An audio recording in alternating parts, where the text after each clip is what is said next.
Faly miaraba tompokolahy, faly miaraba tompokovavy, tonga soa indray eto amin'ny Fandaharana Malagasy eto Canada, Madagascar TV, arahinao amin'ny ICI télévision. Anivosika dia iresaka mikasika ny tontolon'ny aisoratra Malagasy, ny kolotsaina Malagasy, manana vahiny itsika tsy izay zany fa Ramatoa Hanitr'Ony, Hanitr'Ony mpanoratra Hanitr'Ony na Hanitra Salomon. Faly miarabanao Hanitr'Ony. Faly miarabanao Barandresy ary ny mpijery ny Fandaharana ihany koa.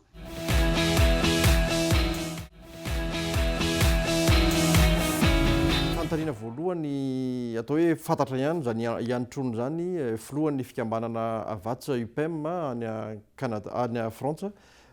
Fa ty le fatapatatra bebe kokoa iza marina moa zany Hanitr'Ony zany asa raha afaka ampahafantarinao mpijery atsika amin'izao fotoana. Eny tompoko. Hanitr'Ony no solon'anarana raisiko amin'ny mpanoratra, nanomboka efa 30 taona mahery kely zao no na Hanitr'Ony aho.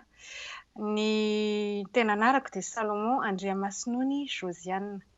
Mpanoratra tononkalo, angano, sombin-tantara, manoratra tantara forona ihany koa sy tantara tsangana fa mbola tsy nisy nivoaka ny amin'ireo faran'ireo.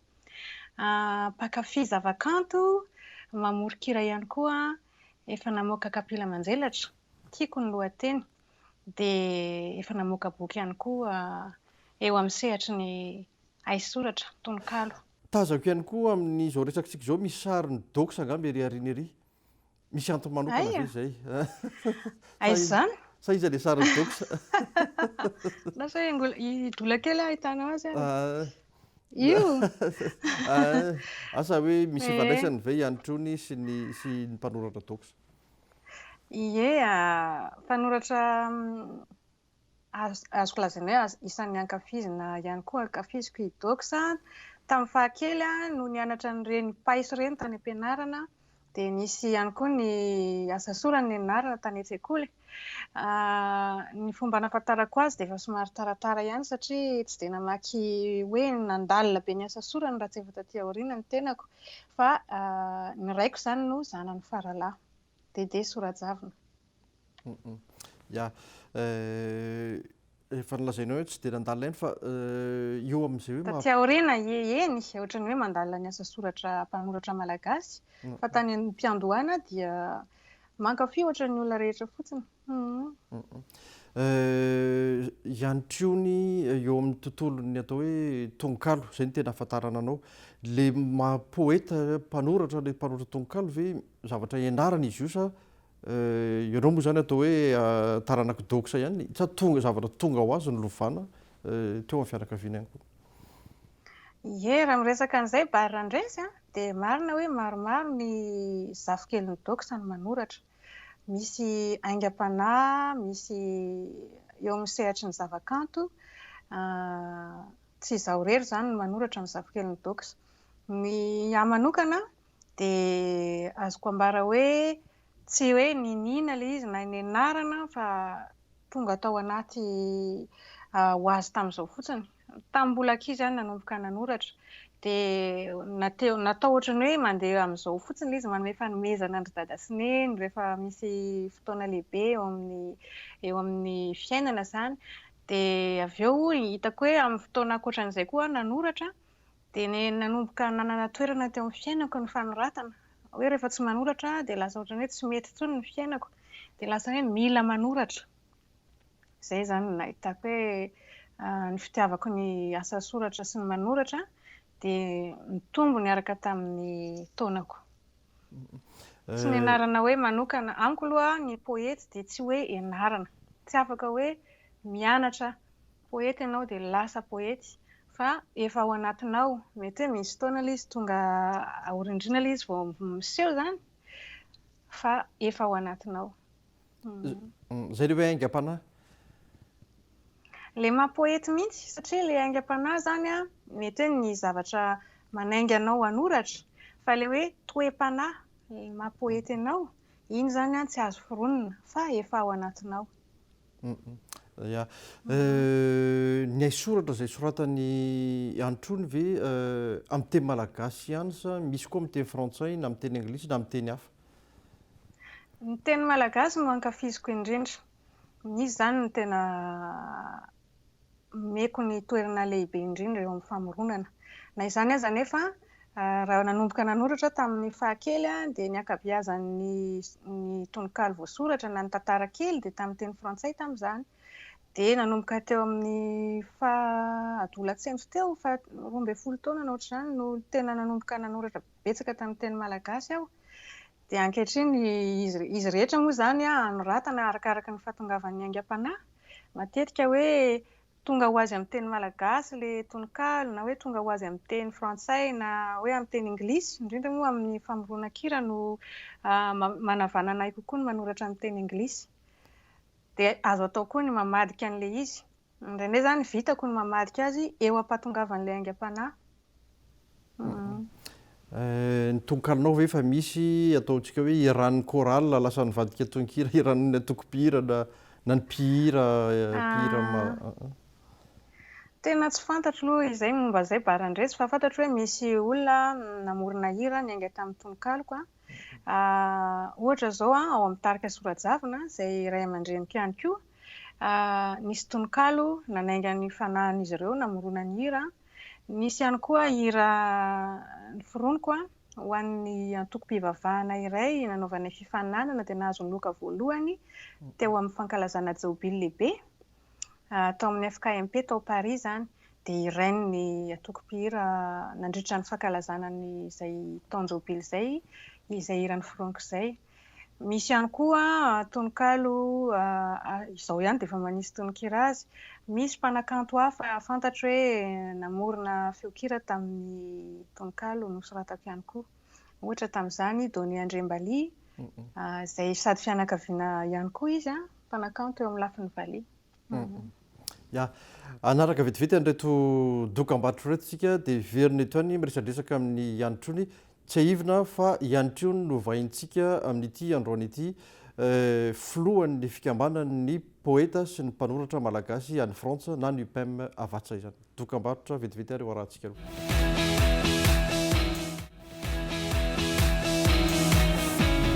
Dia mbola manaraka hatrany ny fandaharana malagasy eto Canada ianao, Madagascar TV arahinao amin'ny ICI télévision. Araka nambara tany am-boalohany dia vahintsika ramatoa Hanitra Salomon na Hanitr'Ony, izay poeta sady mpanoratra, filohan'ny fikambanan'ny poeta sy mpanoratra malagasy ao Frantsa na ny UPEM HAVATSA izany. Hono Hanitr'Ony resaka indrindra isika mikasika ny UPEM HAVATSA. Nisy ny iray volana teny malagasy tamin'ny volana Jona iny. Inona no atao hoe fanganamariana na fankalazana izay nataon'ny fikambanana UPEM HAVATSA Frantsa sy izay miaraka aminy fankalazana izany iray volana teny malagasy. Ny HAVATSA UPEM na fikambanan'ny poeta sy ny mpanoratra malagasy dia noforonin ny mpanoratra 520 tamin'ny taona 2017 ny 9 septembre. Union des poètes et écrivains malgaches no anarana namoronany azy tamin'izany satria mbola tsy azo natao ny nanorina fikambanana tamin'ny teny malagasy fa tsy maintsy natao anarana teny frantsay. Izay zany nahatonga azy hoe UPEM.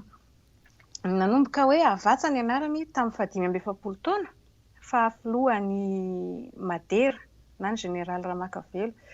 Dia HAVATSA zany fantatry barandresy tsara ny dikany hoe ilay karazana fitomboka vatsa ilay mipetaka amin'ny hoditra zany, karazana tandra vadikotra ilay ataon'ny teny frantsay hoe tatouage. Dia izay teny izay zany no nanjary teny malagasy na nehoana ny fikambanan'ny poeta sy ny mpanoratra malagasy. Fa ny namoronany azy hoe UPEM dia tazonina hatrany satria izay no marika namoronan'izy ireo azy. Ny sampana Frantsa dia niforona tamin'ny 4 ny 14 novambra. Natsidika an'izay satria ao anatin'ny valin'ny fanontaniana ilay hoe iray volan'ny teny malagasy. Efa nanomboka ny fankalazana 520 taona fisantarana izahay ny 4 Mey tao Laile Rose zany. Teo ny filohan'ny foibe tamin'izay ramatoa Adjainandrenasolo. Maromaro moa ny hetsika ataon'ny HAVATSA UPEM mandavataona zany ho fanandratana ny teny malagasy. Dia isan'izany ny fankalazana ny andro iraisam-pirenen'ny tenin-drazana ny 20 febroary. Fantatsika fa maro be ny malagasy mahatsiaro an'izany andro zany, ilay atao hoe Journée internationale de la langue maternelle le 21 février. Dia isa-taona izay manao zavatra ao amin'ny INALCO, Institut National des Langues et Civilisations Orientales, ilay antsoinako hoe Languezo, ao Paris, fiaraha-miasan'ny HAVATSA UPEM, sampana Frantsa sy ny INALCO, sampana Malagasy. Tamin'ity taona ity izany dia nataonay nandritra ny iray volan'ny teny Malagasy, io hetsika io, dia nisy sady fankalazana ny 20 taona ny Abelandriamalala no fotoana ihany koa namezan-danja ny haisoratra Malagasy. Dia ny lohatenin'ilay fotoana izany dia hoe Journée sur la littérature malgache co-organisée par la section malgache de l'INALCO et la HAVATSA UPEM section France, dynamisme et créativité dans la littérature orale malgache et hommage à Abelandriamalala. Abelandriamalala dia mpanoratra, mpampianatra, mpikabary, mpamorokira, mpanao hatsikana, mpilalao hatsehatra, mpanoratra tantarandapy, mpandrindra tantarandapy. Fatatsika Abelandriamalala fa mpanakanto lehibe ihany koa. Dia izay no nataonay izany tamin'ny fankalazana ny iray volan'ny teny Malagasy teto Paris, ary nahafinaritra sy nahaliana ny olona tokoa ilay izy. Misy firy eo ny ataontsika hoe mpikambana ao amin'ny UPEM HAVATSA Frantsa amin'izao fotoana izao? Ankehitriny eo amin'ny 20 eo izay izao no mpikambana ao. Izay rehetraindray ao amin'ny ataontsika hoe amin'ny région parisienne daholo sa manerana ny Frantsa? Manodidina ny faritra rehetra mihitsy misy azy, misy any atsimo, tsy misy aloha any avaratra, mbola tsisy hatreto. Fa ny tsy voatery hoe eto Paris manodidina daholo akory fa misy amin'ny faritra samihafa eto Frantsa. Atao hoe ny Frantsa moa atao hoe fohy be angamba na renivohitry ny Malagasy aty ivelany aty amin'ny diaspora satria ao ny be da be. Fa moa ve ny UPEM HAVATSA manana rantsana ihany koa amin'ny firenena hafa ankoatran'ny Frantsa aty ivelany izany? Sa ao Frantsa ihany no misy? Ilay ataona hoe rantsana moa izany inona? Sampana no fiantsoana ny... Sampana hoe ampikabary moa ilay hoe rantsana fa amin'ny sampana hoe? Ny HAVATSA UPEM izany dia tokana ny fikambanana HAVATSA UPEM ao Antananarivo, ao Madagascar, ao no misy azy. Ilay antsoina hoe fohy be. Fa misy sampana kosa mandeha eraky ny nosy dia natsoina hoe sampana ihany koa ny aty ivelany. Ny sampana Frantsa ny voalohany ny santatra ny fanelezana ny kolontsaina malagasy amin'ny alalan'ny teny aty ivelany tamin'ny taona 2014 novambra no lazaiko teo izany. Dia nisy avy eo ny sampana Suisse dia antenaina koa angamba Barandresy ny sampana Canada tsy ho ela. Barandresy moa dia isan'ny mpanorina ny sampana Frantsa fa mandehandeha moa isika Malagasy tia mitety tany dia tsara mihitsy satria ahafahana manely ny kolontsaintsika erak'izay tany lalovantsika. Fa Barandresy dia isan'ireo taty amin'ny sampana Frantsa tany am-Pendohany.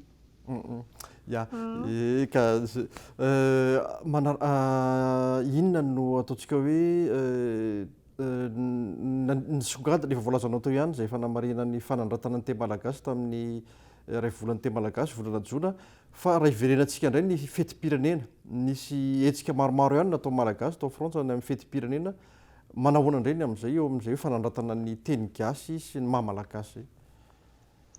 Eo amin'ny fetim-pirenena eo anivon'ny Malagasy aloha dia misy hetsika ohatra nataon'ny RFD, Réseau Fivoarana Développement, izay fantatry ny rehetra amin'ny anarany hoe arendrina.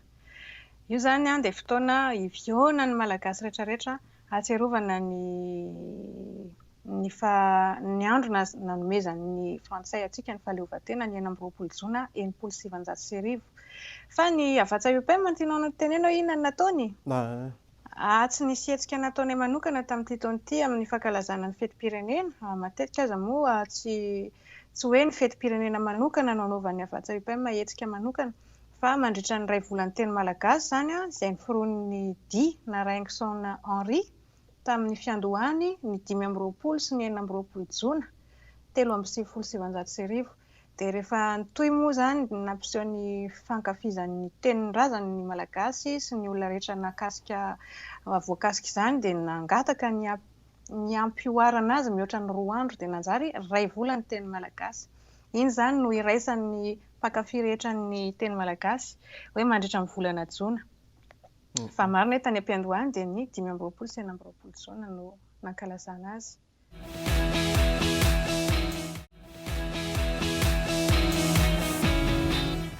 Eny ary mbola manaraka hatrany ny fandarana malagasy eto Kanada ianao miresadresaka amin'ny Hanitr'Ony izay filohan'ny fikambanan'ny poeta sy ny mpanoratra malagasy ao Frantsa isika. Onoa Hanitr'Ony, inona no ezaka ataonao entina ianao sy ny fikambanana UPEM HAVATSA Frantsa ampiroboroboana zany hoe kolotsaina sy ny teny malagasy aty ivelany zany? Voalohany indrindra aloha dia ny fanomezana lanja ny teny malagasy amin'ny kolotsaina zany, ny tena fototry ny kolotsaintsika sy ny maha-malagasy atsika movatsy ny teny. Ny teny zany araka ny teny nidina Raingoson Henri lazaiko teo ny taona 3 ihany dia ny hoe andrianiko ny teniko, ny an'ny afako feheziko.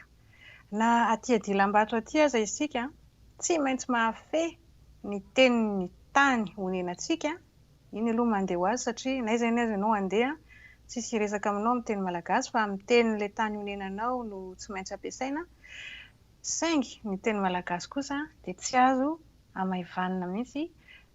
Tsara ampitaitsika amin'ny taranantsika, iresahantsika amin'ireo zanaka ao an-tokantrano. Ny HAVATSA UPEM sampana Frantsa zany dia manome lanja ny teny malagasy amin'ny alalan'ny haisoratra.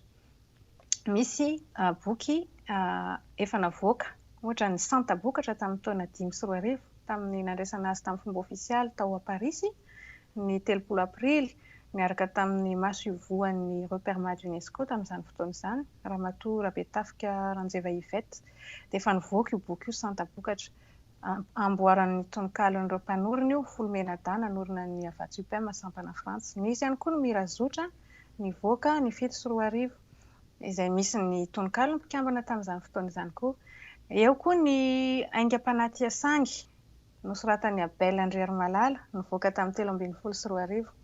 Izany dia misy toromarika samihafa na eo amin'ny fomba fanoratana tononkalo, na eo amin'ny fahendrena malagasy, ny angano, dia misy ihany koa ny tony ny hira rehetrarehetra noforoniny ny malaza indrindra, karazana ohatran'ny hoe amboaran-kira zany, cahier de chant izy fitentsika tany aloha. Izany rehetra zany no ataon'ny HAVATSA UPEM mba ahafahana mampafantatra ny olona ny toeran'ny kolotsaina eo anivon'ny toerana iraisam-pirenena. Aty ivelany zany manana ny toerany koa ny teny malagasy. Dia reny hetsika atao reny entina eny amin'ny sehatra vahiny ihany koa satria misy fotoana zany iresahana momba ny kolotsaintsika malagasy eo anivon'ny fikambanana ankoatran'ny amin'ny malagasy. Dia izay no iantsona ny HAVATSA UPEM hanaovan'ny famelabelarana. Eo ihany koa iantsana tononkalo amin'ny teny roa na zavatra toy izany, dia misy ny fandaharana ataony ao amin'ny radio bitsika. Izay rehetra zany dia fomba entina hanehoana ny kolotsaintsika ary farany ny fiaraha-miasa amin'ny fikambanana ankoatran'ny HAVATSA UPEM toy ny hoe FTM zao ny fianarana teny malagasy izay tarihin'ny Abel Andriaromalala ihany koa. Dia isan'ireo iray donakafo sy miara-misalao ny HAVATSA UPEM izay ao Cachan io ny atao ao amin'ny foyer universitaire malagasy akan'ny mpianatra malagasy. Misy koa amin'ny efa nivoalazako teo ny fiaraha-miasa amin'ny NALCO, fiaraha-miasa amin'ny kolo malagasy mandritra ny soratononona. Raha ny tenako manokana no anontaniany barandresa, maromaro ihany ny andraikitra iantson'ny olona zany ho sahanina eo amin'ity fampahafantarana ny kolotsaintsika ity ivelany ity. Ohatra zao ao amin'ny boky tsara soratra dia isan'ireo tony miara-miasa amin'ny Rantsasoa Publishing mamoaka an'ireny amboarana tononkalo sy lahatsoratra kanto soratan'ny malagasy ankehitriny ireny, izany hoe mpanoratra ankehitriny avokoa no mamoaka azy. Ao koa ny poeta webs izay fantatrareo tsara, isan'ny nanorina azy Toetra Raja sy Fred Jaofera, ary Valmenada izay Fitomenada no miara-misalama mikarakara azy io momba ny poezia rano fotsiny, poezia malagasy.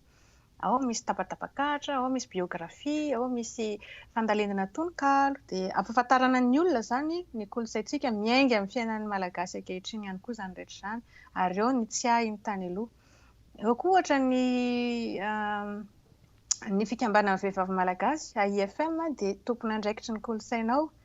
Ny tenako isan'ny mpanomana ny hetsika isan-karazany eo anivon'ny indrindra eo amin'ny sehatry ny haisoratra izany. dia sy ny sisa sy ny sisa. Toy izay zany ny fomba hanandratana ny tenintsika aty ivelany aty sy ny kolontsaintsika. Ya, roa minitra sisa ny fotoanantsika Hanitr'Ony, angataka tononkalo anankiray aminao, poeta ianao, poeta vehivavy, filohan'ny fikambanan'ny UPEM HAVATSA Frantsa. Asa raha misy tononkalo azonao atolotra ny mpijery antsika amin'izao fotoana izao. Aleo angamba ty bokiko ty no angalako tononkalo 2 fois 1. Rasoloha izy zany 2 fois 1 dia amboara tononkalo amin'ny teny anankiroa, teny malagasy, teny frantsay, nasian'ny mpanao sary 13e haingony zany ny boky ao anatiny. Misy tononkalo amin'ny teny vahiny nadika tamin'ny teny malagasy, ka horaisiko ty tononkalon'ny Léopold Sédar Senghor ity, izay isika moa androany zao maka an'ity feo ty dia ao anatin'ny fankalazana ny fahaleovantena malagasy mihitsy. Ka ho ahy manokana dia mbola misy dingana lehibe dia lehibe diavin'ny malagasy, diavin'ny Madagascar, diavin'ny Afrika mba hatongavana amin'izany tena fahaleovantena izany. Manana ny toerany lehibe ny vehivavy satria fanomezam-boninahitra azy ty boky nosoratana ity. Izay no antony isafidianako ity lahatsoratra ity manao hoe viavy mainty, izay nadika tamin'ny Femme Noire an'i Léopold Sédar Senghor. Viavy mianjaka, viavy mainty. Miakanjo ny hoditrao dia ilay lokon'ny aina miendrikao hatsarana. Teo ambanin'ny alokao aho no ny alehibe, ny tananao malefaka ny fe ireto masoko. Arindro eo anivon'ny asara sy ny mety atao vovonana, hitako ianao. Tany nantenaina, avy eny atampony vozo-tany, maisikina, ary voatselatry ny hatsaranao ny foko, toy ny tsela boromahery. Viavy mihanjaka, viavy maizina, voankazo masaka mateza nofo, fi matroky ny divay mainty. Ya, dia isorana be tapenao tamin'ny fanekena resadresaka teto. Zay ihany koa no mamarana fandarantsika tamin'ity anio ity androany ity, manome fotoananao ho amin'ny manaraka indray. Veloma tompoko.